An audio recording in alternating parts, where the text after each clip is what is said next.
Bangla addition বন্ধ করে দিয়া, আমাদের ফেসবুক ইউটিউব সব বন্ধ করে দিয়া কয়টা নেবেন? 1 মিলিয়ন 2 মিলিয়ন আপনি কয়টা নেবেন? রাতারাতি তৈরি হবে, চলে আসবে, আল্লাহ ব্যবস্থা করে দিবে। এভাবে আটকানো যাবে না। শেখ হাসিনা আমাদেরকে পাঠায় নেই, আটকাইতে পারেনি, আপনারা আটকাই দিবেন? কিছু বললেই বিএনপি কিছু করতে দেয় না, আর ওয়াকার কিছু করতে দেয় না। প্রথম হইল কি, 2025 সালের জুন মাসে আমাদের সাথে বৈঠক করলো তিনার নিরাপত্তা উপদেষ্টা খলিল সাহেব। আচ্ছা, ডক্টর মোহাম্মদ ইউনূসের মেসেজে উনি যেটা বলবে সেটাই হচ্ছে ওনার মেসেজ। তো মেসেজে কি, আগস্টের 5 তারিখ থেকে ওয়াকার, 15 তারিখের মধ্যে ওয়াকারকে ফেলাই দিব, এই জেনারেলকে ফেলাই দিব, আপনাদেরকে এইভাবে করতে হবে, ওরা এই জায়গায় আমাদেরকে এই বাধা দিচ্ছে। আমরা তো ভাই বুক ভরে গেছে যে দেশপ্রেমের জন্য জীবন দিয়ে দিব ভাই। ওয়াকার যেহেতু এটা চায় না, আর আমাদের ইউনূস সরকার এটা চায়, ইউনূসের জন্য জীবন দিয়ে দিব ভাই। আজকের এই ভিডিও যখন আপনি দেখছেন, তার আগ পর্যন্ত এই 1.5 বছরে আমার চ্যানেলে আমি অন্তত 10টা ভিডিওতে এই ডক্টর মোহাম্মদ ইউনূসের প্রশংসা করেছি।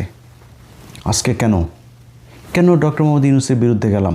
ডক্টর মোহাম্মদ ইউনূস ক্ষমতায় আসার পর থেকে আপনাদের মনে নাই, আনসার লীগ, রিক্সা লীগ, হিন্দু লীগ, ইসকন লীগ, নানান লীগ এসে রাস্তায় নেমেছিল। আমি ইলিয়াস আমার জায়গা থেকে সর্বোচ্চ ডক্টর মোহাম্মদ ইউনূসের পক্ষে কথা বলেছে। আজকের যেই চেহারাটা আমাদের দেখছেন, এটা একদিন আর 2 দিনে হয় নাই, একটার পর একটা জিনিস দেখছি, চেষ্টা করছি সেগুলো সমাধান করা, কোনো কিছু হয় না। আমাদেরকে জুন মাসে বললো যে এই জিনিসগুলো আমরা করতে চাচ্ছি, একদম ইন্ডিয়ার বিরুদ্ধে বিশাল আকারের এই যে এত বিশাল বাটপারি যে খলিল, এটা আমি জানতাম না। পরে আসতে তার সাথে সেদিন কথা বলে তো ভাই বিশ্বাস করেন, মনে হলো যে আল্লাহ আমাদেরকে একটা ফেরেশতা পাঠিয়েছে ইন্ডিয়ার হাত থেকে বাঁচার জন্য।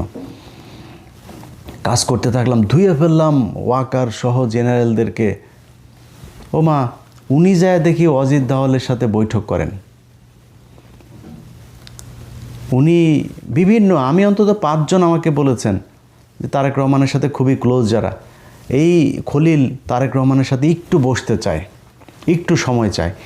এত আত্মকেন্দ্রিক স্বার্থপর দুইজনই, ডক্টর ইউনূস, খলিল, দুইটাই প্রচণ্ড স্বার্থপর। এরা কোনো নিজের চেয়ারের থেকে সরতে চায় না, এরা সম্মান চায়, খালি নিজের নিয়ে সবাই করবে, সারা দুনিয়ায় ঘুরে ঘুরে এগুলোই চেয়েছে, এখনও তারা ওইটাই চায়।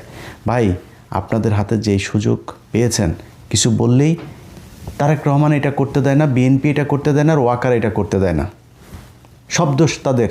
আরে তারেক রহমান লন্ডনে বসে থেকে যে পরিমাণে বিএনপির লোককে চাঁদাবাজির অভিযোগে বহিষ্কার করেছে, আপনি দেশে থেকে কী করেছেন? দেশে থেকে এখন পর্যন্ত আপনি বিএনপির একটা লোককে জেলে নিতে পেরেছেন? কিংবা যারা যেই চাঁদাবাজি করুক, কোনো চাঁদাবাজকে আপনি জেলে নিতে পেরেছেন? আপনি ইচ্ছা করে এই বিশৃঙ্খলা তৈরি করেছেন যাতে বিএনপির জনপ্রিয়তা নষ্ট হয়।